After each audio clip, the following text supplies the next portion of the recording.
guys. So hari ini saya nak review satu produk daripada Lazada. Unboxing. Apa produk dia kita tengok.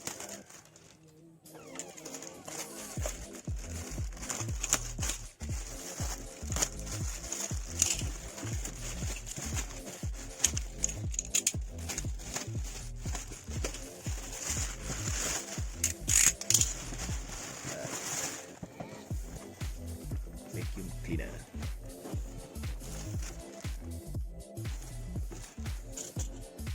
Vacuum cleaner.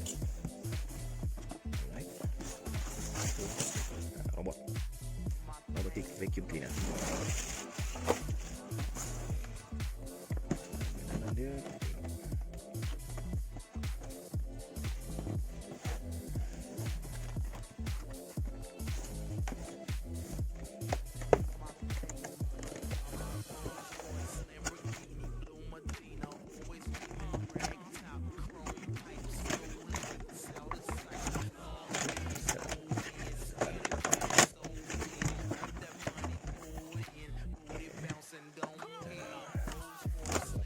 box instruction.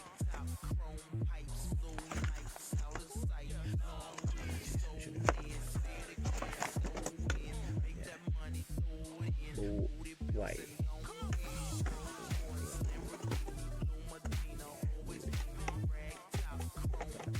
Sebut sampah. Sapu-sapu. Okey, udah lagi. Saya benda ni pakai bateri. Kita buat saja. Dalam ni. Ini skru.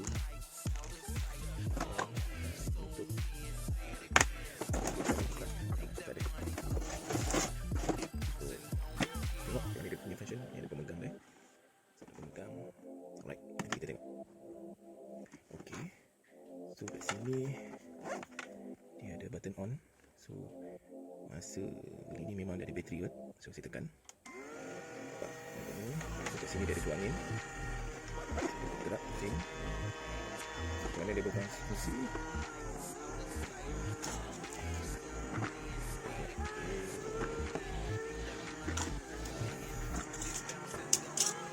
So fungsi dengan baik. Dia langgar je, dia akan patah balik. Apa saja dia langgar, dia akan patah balik. Alright. Tadi kita dah tengok dia punya function. So kat sini dia ada lap. Dia ada macam penampalan kat sini. Dalam plastik ni kita ada satu kain. Kain.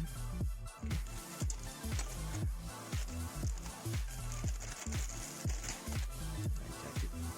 Screw driver. Dia buka bateri lah. So kat sini kita tampal. Ini kira ala-ala mop lah. So tampak kat sini. Jangan basah kat tu. Okay, complete. Alright.